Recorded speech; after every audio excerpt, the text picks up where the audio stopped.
We've reached a bizarre place in our society where we've started to emulate Hunger Games, particularly with regards to the way the media function on Hunger Games. Essentially, you have a bunch of people with all the access to the things that they need. They would never go out to things that they need because their wealth ensures that they would always have access to the things that they need, telling other people that don't have access to the things that they need. They're vulnerable, that insecure, that are angry at the political system for letting them down in the sense of making sure they have the things that they need, but telling those people that the world is fucking lovely, that everything is great, that everything is just humming along perfectly well. Enter one Tom Brokaw, newsman Tom Brokaw, and I made the point, maybe viciously, maybe even debasing the dialogue, of saying that Tom Brokaw is senile. Maybe he's not senile, maybe he's just fundamentally, completely out of touch with the real experiences that everyday Americans deal with. I would imagine that if the only people you talk to are millionaires, that maybe you might look at what Donald Trump is saying and say, hey, maybe the economy is humming along great. The Midwest is fucking lovely. What about the rest of America? What about the rest of America? You know, the majority live without $500 in the bank. Meaning, if they got an emergency bill of $500, they'd be swamped. And let's go through it. I'm not going to be long on this. 6 out of 10 Americans don't have $500 in savings. Have Tom Brokaw talked to those 6 out of 10 Americans that don't have savings? Will those people believe that everything is just humming along great? Everything is fucking lovely? Let's keep going. 1 in 7 require food banks. Nationwide, 25% of military families, 620,000 households need help putting food on the table, according to a study of Feeding America. 1 in 7 Americans, 46 million people, 46 million human beings living in the richest society on the planet, in a world, in a society that Tom Brokaw say is booming, rely on food pantries and meal services to feed themselves. That doesn't sound like booming, Tom. Or maybe it does sound like booming to one particular class, but I'm talking about the other class, the other 99% that deal with insecurity and vulnerability. Let's keep going. 19% of West Virginians live below the poverty line. That number is mind-blowing. Only outpaced by the 25% of children that live in poverty in West Virginia. All the links are below so you can see what I'm talking about. 25%. The median wage, $30,000. Now put that in context. Now this is in the context of bills that are going up, whether that's medical bills, whether that's college loan bills. Bills, just basic requirements of life, skyrocketing, while at the same token the real wages haven't gone anywhere. And Americans, stress, difficult, vulnerability, and trying to exist in that particular society, continuously told that it's their own fault. Not the societal failings, but it's their own fault. No, there's something wrong with the system in this way. Let's keep going. There's more. I have a few of these because it seems like Tom Brokaw haven't necessarily gotten in touch with these or this aspect of America. In Rochester, Rochester, Pennsylvania, 52% of the children are in poverty. That number is mind-blowing. Let's keep going. 134,000 live on the streets in California. Did Tom Brokaw tell these people that the society is booming? That the economy is booming? Tom, you need to explain to these people that they need to buck up because the society is booming. I mean, the economy is booming. The report showed California's homeless population reached 14% from 2016 to 2017, a total of more than 134,000 people. Now, you would think that California has the most homeless. Per capita, they do not. That number belongs to New York and Hawaii. California has the third highest rate nationally, with 34 per every 10,000 people in the state experiencing homelessness. 2 states are worse off, New York and California. Tom Brokaw needs to explain to these people that they need to buck up.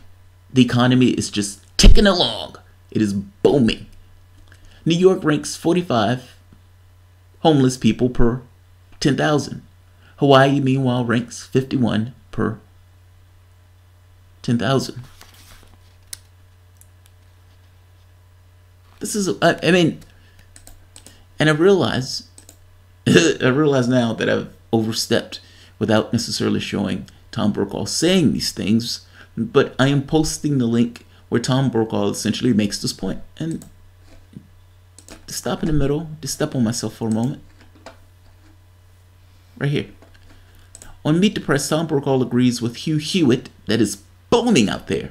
The economy is humming. The economy is humming. Let's play the clip. Did the Star Spangled Banner last night, the ASU game. Do you vote to keep the economy humming, or do you vote against President Trump? And I think you end up voting. Hey, I got to show you what Donald Trump said about talking about the economy, though. It was something else. Take a listen to what he said about why he doesn't talk about the economy, Hugh. He's got the greatest economy. Why is he talking about the border? Well, you can only say so many times that we just created 250,000 jobs last month, right? They all say, speak about the economy. But sometimes it's not as exciting to talk about the economy, right? Yeah.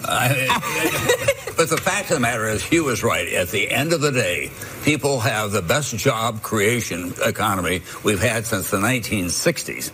I mean, in the industrial Midwest, where Trump did so well in the last election, it's booming out there. The economy is humming. You cannot overestimate the importance of the economy when people walk into that voting. Really quickly, but here's the fundamental problem with that. These college-educated women in the suburbs who are leading the charge of resistance going on, it's not about the economy for them. What's happening in Washington, the disrespect, it is not. I don't accept the original premise. All of them accepted the original premise. I don't accept that original premise. The society or the economy is booming for who? For who? We are not a United States. We've never been a United States, to take a word from Howard Zinn. There are always various interests that people are involved in and engaged in. And the spoils are not, you could say, displaced evenly. For that matter, even fairly. Let's keep going. And by the way, to all of this that I've just kind of put out there, the last guy gave 95% of the wealth to the top 1%. Don't take my word for it, take his. And that's in the context of the wealth being distributed in a way where I have so many of these things open. I'm sorry. Where Oxfam, where the richest 1% own half of the world's wealth. And in that context, Obama gave 95% to the top 1%. Not to be outdone, Donald Trump, who supposedly the economy is just ticking along,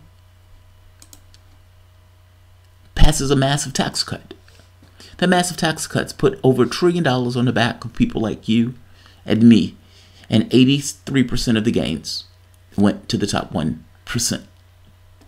Now, they're going to come back, Congress, and say, now that we passed this tax cut, God, look at all this debt.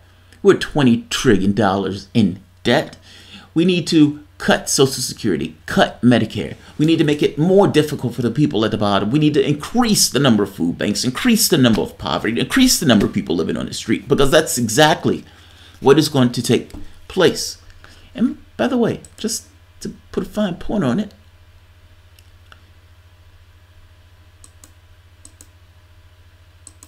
this is, let's see, New York, a homeless population in New York. This economy that's ticking along, that they love so much. Look at this. Look at this. JP Morgan predicts the next crash will take place in 2020. We just got out of the last recession. And you can make an argument that we haven't necessarily got out of the last recession. I think they're using fudgy numbers. But whatever. They're already predicting the next crash.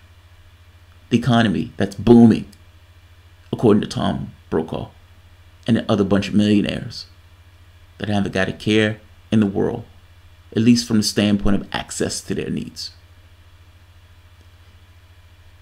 A bunch of millionaires sitting around telling everybody else that the world is great.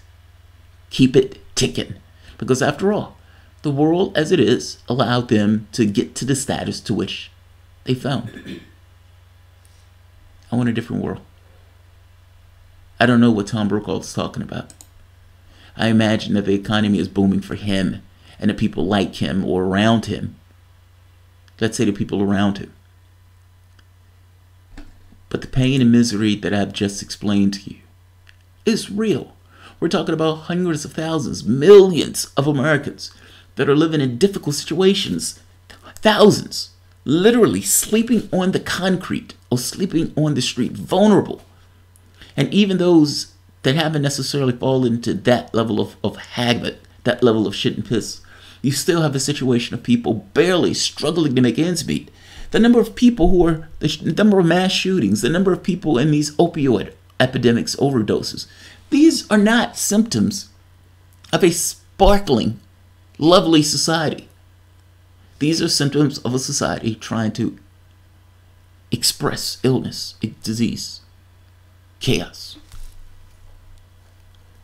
The Tom Brokaw believes that all of this rage, all of this anger directed at the establishment types, does he believe that happened in a vacuum?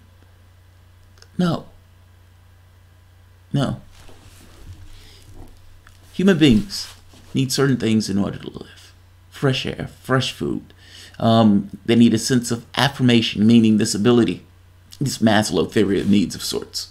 But also a sense of belonging, a sense of affirmation. And our society has put profit above everything else, over the person. That needs to change. And this kind of Hunger Game-esque situation where the media is trying to explain people and convince people that their world is going lovely. Just grin and bear it. It's going lovely. 1 in 7 Americans are using food banks. That should get something across to you that there is a fundamental problem in the way that resources are organized in our society. Tom Brokaw is either senile or out of touch. I give him the benefit of senility, but I strongly suspect he's just massively and entirely out of touch. There are some of us that are doing great, but there are a lot of us that are not, and that are struggling. So, Tom Brokaw, everybody, newsman, and the leading, and sitting there with Mr. Oblivious Chuck Todd. I called Chuck Todd Mr. Oblivious for reasons, and here we are. Him showing himself to be completely oblivious, or at the very least, out of touch. Alright guys, if you enjoy the content, please feel free to share, like, subscribe. You can always support through Patreon. And by the way, I want to thank people. Look at this. I've set on a one-man crusade to save Sam Cedar's abused work wife. This is the image of Michael Brooks cowering in the corner. And I've had people to help me in this. You have no idea how much I appreciate you all helping me in this. All of the proceeds go towards Center Against Domestic Violence. I don't get a dime of this. All of the proceeds go towards Center Against Domestic Violence. Saves the perversely smug Sam Cedar's abused work wife. There's a radical in Michael Brooks that's trying to get out. So far, we've had several people. Wesley Walker, Bob Ramirez, Roy Scott, Kalita Klein, Justin Eason, Danny Knapp, and the last one, Laura Rowley. Thank you all for your assistance. Together, we will save Sam Cedars' abused work wife. At the very least, we will try. From this guy. Perversely, infinitely smug, condescending, asshole extraordinaire, one Sam Cedar. Thanks all. I think I'm going to be around for election night coverage, so I'll see you guys then. I'll try to keep this concise. Thanks everyone.